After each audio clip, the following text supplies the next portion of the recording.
조국 전 의원의 딸 조민 씨와 최근 이제 외교부 특혜 채용 논란이 터진 심우정 검찰총장의 딸 신민경의 비교표가 지금 보시는 것처럼 이런 식으로 커뮤니티에 지금 돌고 있어요. 그렇죠. 네, 근데 이런 지금 비교표가 돌고 또 여러 커뮤니티 등에서 지금 분노하고 있는 포인트는 뭐냐? 지금 딱 보시면 아시겠지만, 아니 조국 전 의원 당시 때는 그렇게끔 수사를 하고 또 언론 보도를 쏟아냈던 당시의 모습과 지금 너무 비교되지 않냐. 너무 조용하지 네, 않아요? 맞아요. 굉장히 조용하다. 충분히 그때만큼 다뤄줘야 공정하지 않겠냐. 그러니까 선택적 공정, 어떤 선택적 정의에 신물이 난다. 지금 이런 얘기들이 지금 쏟아지고 있는 거거든요.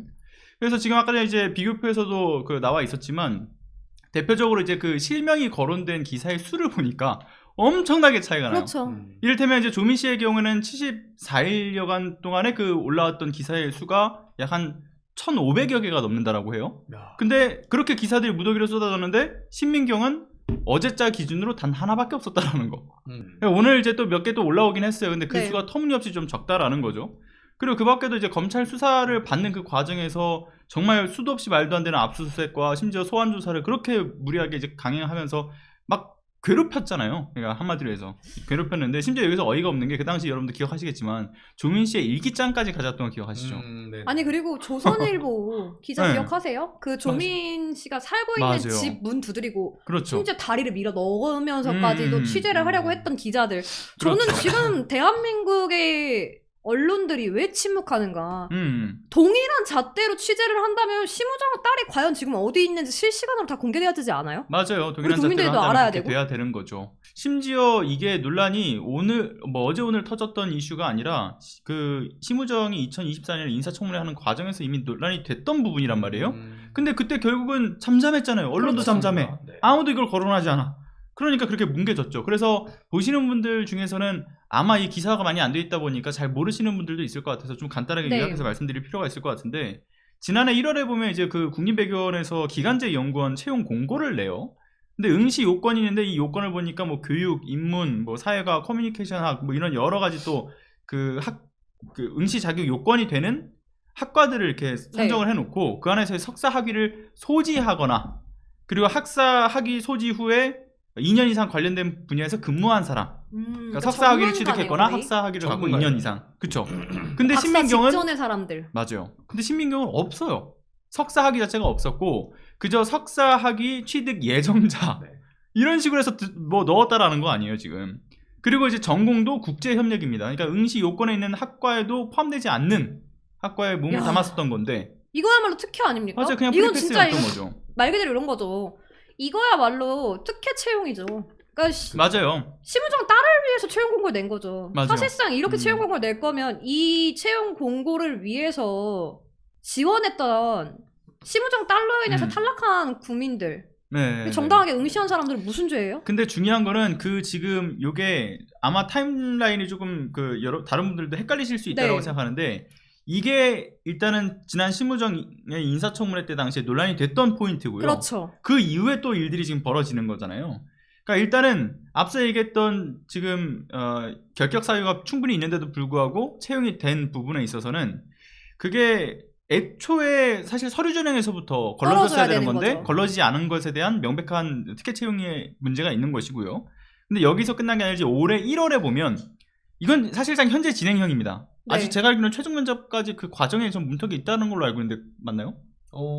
그런가 아직 네, 완벽하게 아닌 걸로 알고 마지막 있습니다. 결정까지 떨어지진 않았으나 거의 뭐 프리패스로 그냥 쭉 다 통과를 했다라는 것이고요. 일단은 외교부에서 그 외교정보기획국 정책조사 부분에 연구원을 이제 공지를 낸 거죠. 네. 이제 뽑겠다. 경제 관련 석사 학위 소지자, 실무 경력 2년 이상이어야 된다라고 조건을 달았는데 여기서 처음에 다른 사람이 최종 면접까지 간 거잖아요. 그렇죠. 근데 갔는데 이 사람이 갑자기 떨어집니다. 그 떨어진 게 떨어졌다고요? 너무 어이가 없지 않습니까?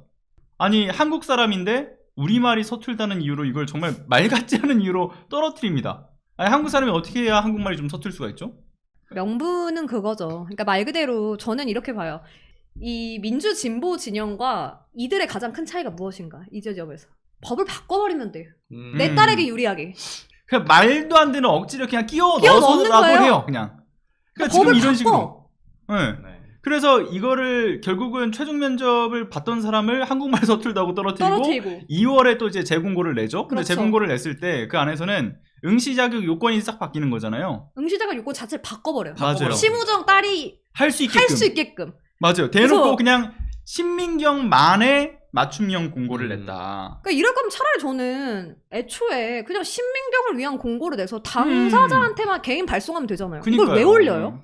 근데 이제 외교부가 얘기하는 거는 아무래도 경제 분야로만 올리다 보니까 지원자가 없어서 없다. 너무 적다 말이 보니까 됩니까? 말 같지 않은 소리를 이렇게 늘어놓았는데, 근데 사람이 적게 되면 사실은 추가 그 뭐 기한을 연장한다든가 지원 재공고를 통해서 뭐 그다음 이제 사람들 더 모으는 그 과정들을 거치죠. 근데 외교부에서도 심지어 그런 기한을 연장했던 사례가 정말 많습니다. 근데 이번만 왜 다르게 적용됐냐?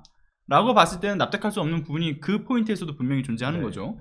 그래서 이제 더불어민주당에서도 이제 심우정 검찰총장 자녀 특혜 채용비리 진상조사단을 꾸렸는데, 네네, 그렇죠. 제가 여기 위원으로 들어가게 됐습니다. 네. 그래서 이제 거기서 이제 여러 가지를 좀 고민해봐야 될 부분이고, 어제 저희가 이제 전국 청년위원회와 함께 대학생위원회가 기자회견을 함께 네네. 개최를 하기도 네. 했는데, 여기에서 제가 이제 지켜봐야 될 부분, 그러니까 이게 왜 큰 문제냐를 이제 세 가지로 좀 찝어보면, 네. 네. 첫 번째로는 말씀하셨던 것처럼 기존에 합격한 사람이 있었는데 그 사람을 떨어뜨리고 재공고를 냈다는 거, 말 나온 김에 그렇죠. 그게 첫 번째로 일단 말씀을 드리는 거고요. 뭐 여러 사람들을 평가하는 과정에서 그 사람이 더 특혜를 받고 올라갔다라는 것도 당연히 문제입니다만, 이미 뽑힌 사람이 있는데도 그 공고를 밀어낸 주어서 거죠. 밀어냈다라는 것은 정확히 누군가 그걸로 인해서 피해를 본 사람이 특정된 거잖아요. 그렇죠. 이 그러니까 부분이 굉장히 문제예요. 이런 것들이 바로 네. 직권 남용이죠. 그쵸. 내 힘으로 찍어 누르는 거잖아. 힘없는 네. 사람들은 자리에서 밀려나는 맞아요.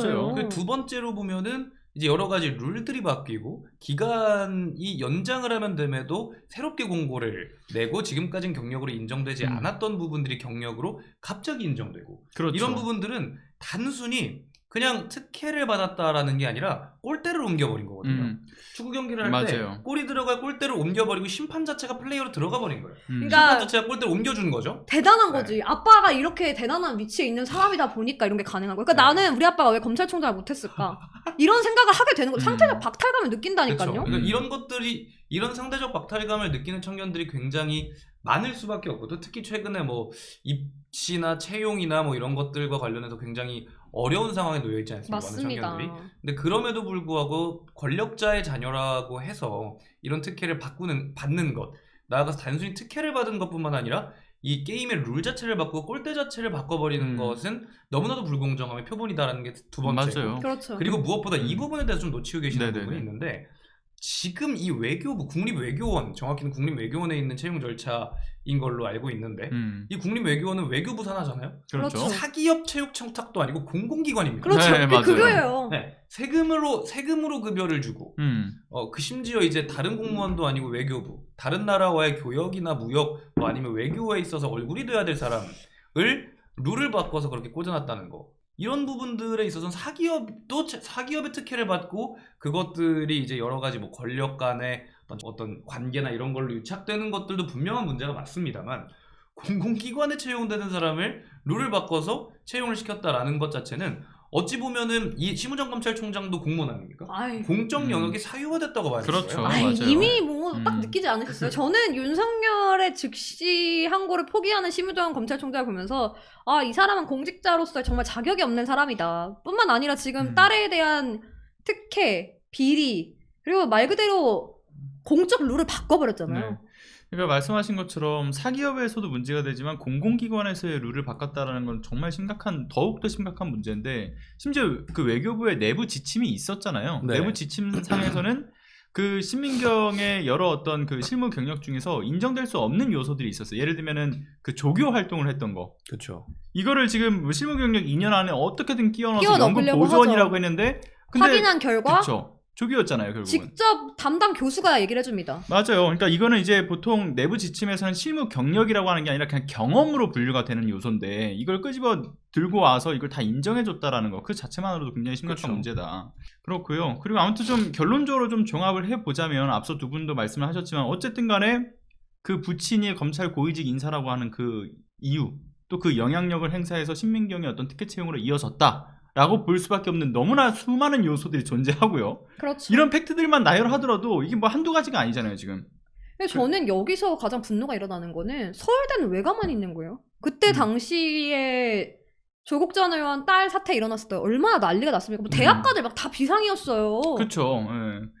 진짜로 무슨 이게 어떻게 공정한 거냐, 박탈감 느낀다. 근데 지금 대학가 너무 조용하지 않아요? 그러니까 저는 이 대학가들이 조용한 이유가 사실 이 언론들에서 받아쓰는 그 총량이 좀 부족하기 때문에 일어나는 일들이라고 생각도 들어요. 왜냐하면 학생들이 이걸 충분히 인지하지 못하는 거죠. 경우가 많죠. 네, 전 그런 것도 이유가 있을 거라고 생각하고, 아무튼간에 뭐 지금 전대위에서도 전청이랑 같이 해가지고 네. 기자회견을 하셨지만 진짜 이 검찰 고위직 압박 찬스로 해서 일반의 그 청년들은 아무리 정말 죽어라 공부하면서 스펙 쌓고 해도 이거 정말 힘겹게 우리가 딛고 올라서도 간신히 할까 말까 한 정도의 위치에 있는 건데, 그거를 그 문턱을 신민경이라는 애는 자신의 부친의 영향력을 통해서 문턱을 한없이 낮췄다라는 거, 여기서 굉장히 그 큰 분노 포인트들이 있는 거거든요.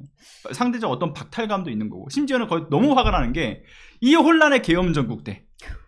예? 아니 봐봐요. 올해 1월에 올랐던 공고와 2월에 이제 재공고 내서 이렇게 지금 이게 돌고 있는 거잖아요. 혼란을 틈탄 밑장빼기죠. 와, 전 이게 너무 화가 나는 거예요. 그러니까 저는 이때도 빼먹는구나.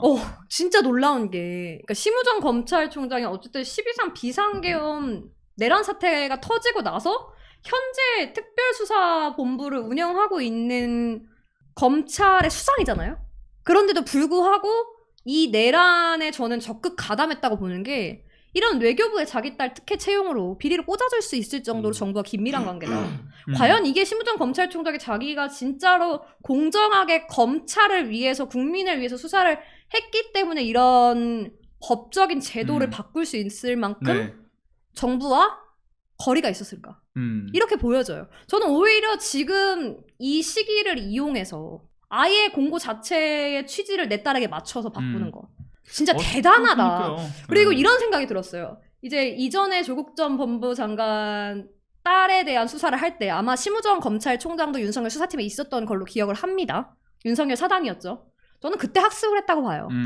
이렇게 하면 죄가 되는구나. 그럼 내가 힘을 가졌을 때는 내 딸에게 유리하게 완전히 룰을 바꿔줘야지.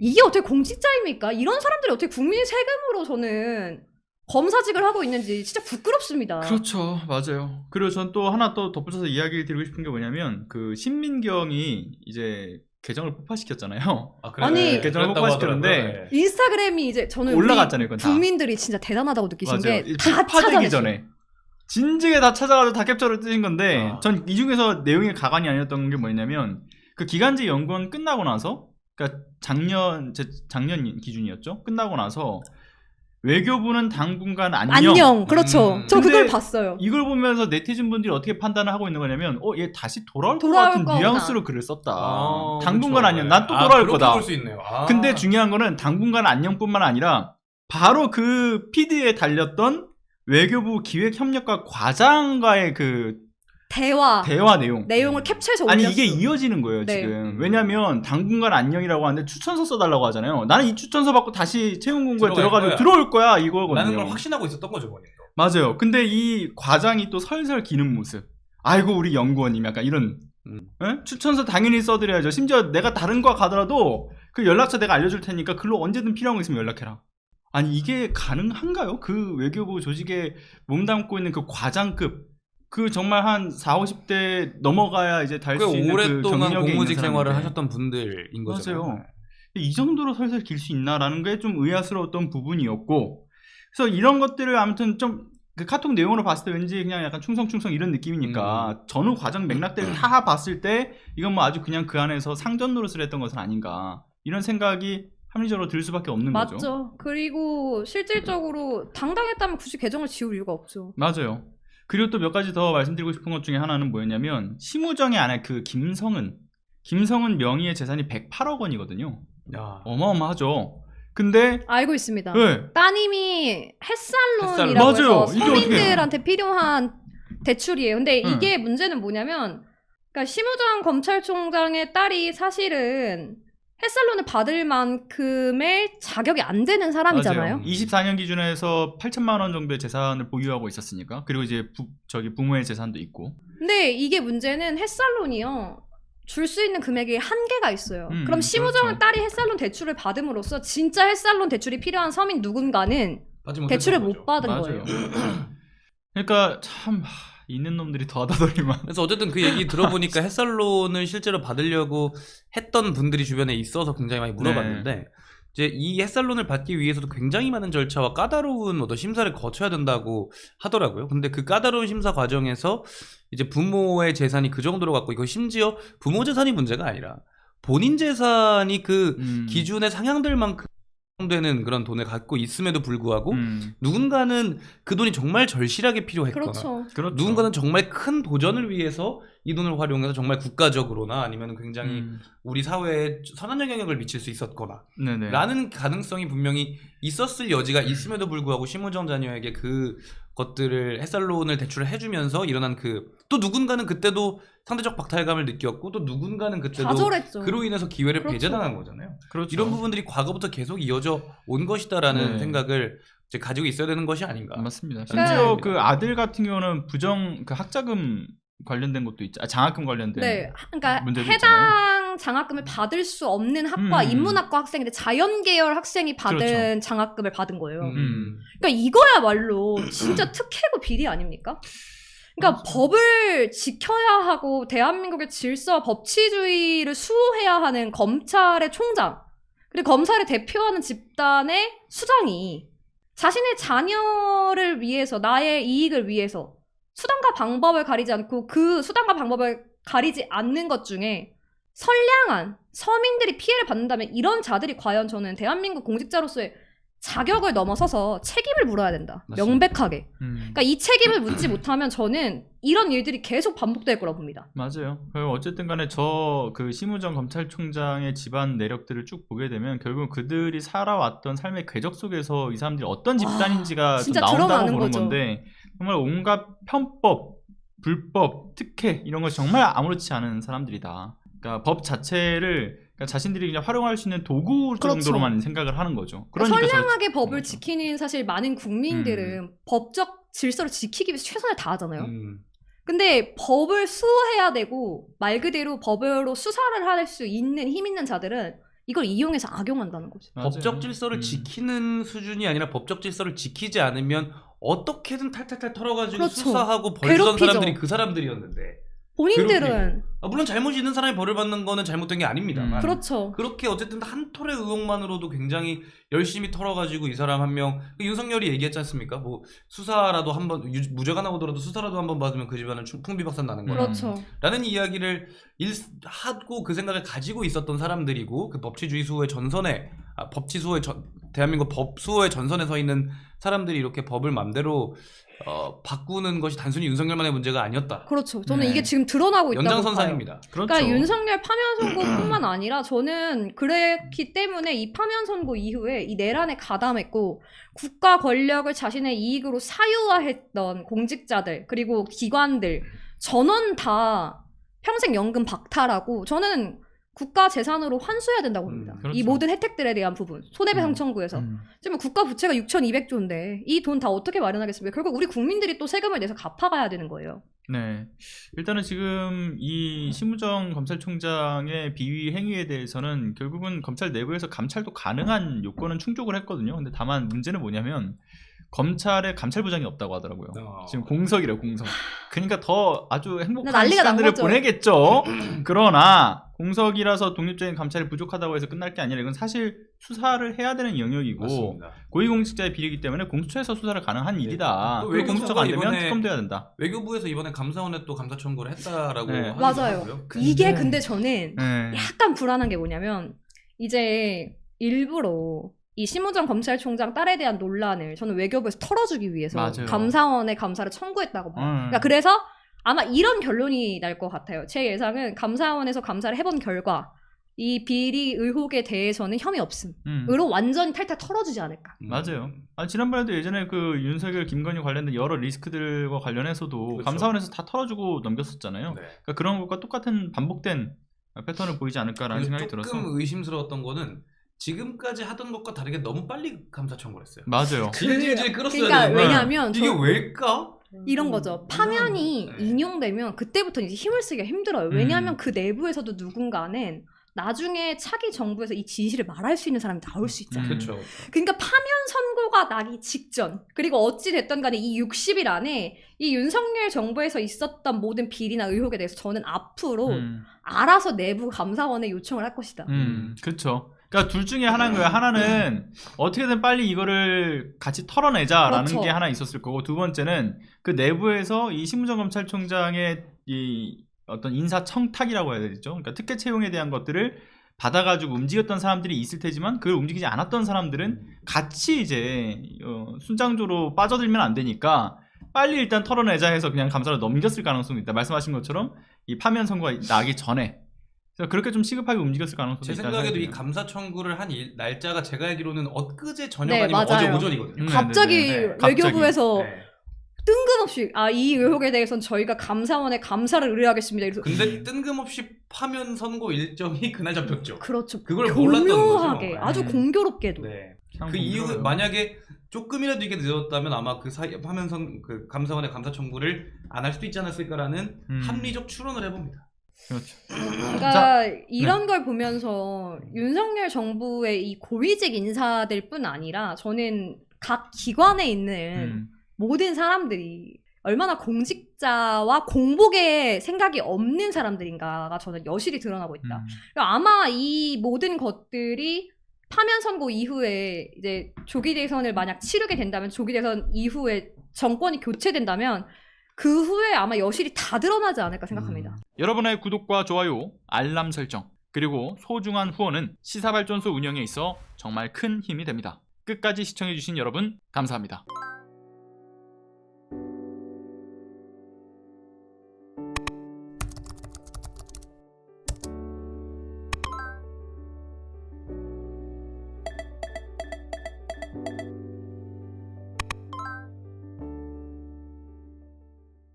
안녕하세요.